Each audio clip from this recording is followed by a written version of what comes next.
It's story time. Hi guys, it's Katy with IOC. Charting is like a story.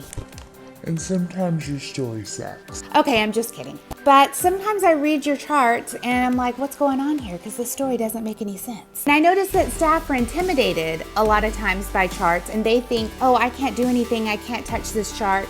I'm not responsible for anything in the chart. It's important that we get our staff more comfortable because that's less work the doctor has to do. And it's just copying down information that the patient puts in there and they're capable of that.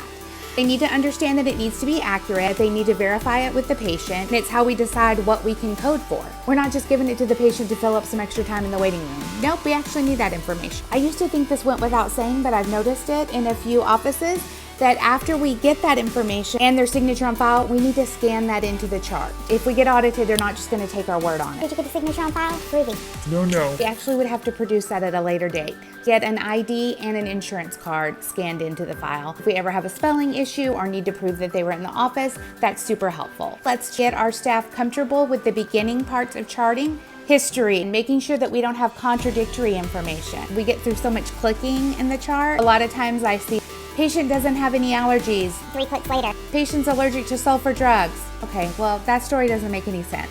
We need to change that and make it accurate. Your staff is capable of changing those things so that the chart makes sense. As you get a more advanced tech or a scribe, then they can start writing that information down for you, summarizing charts, getting more comfortable doing that type of work for you so that all you have to do is sign off on charts, and that should hopefully, advance your chair time.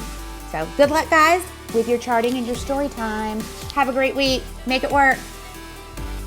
Independent optometric coaching, committed to helping you unlock your practice's potential.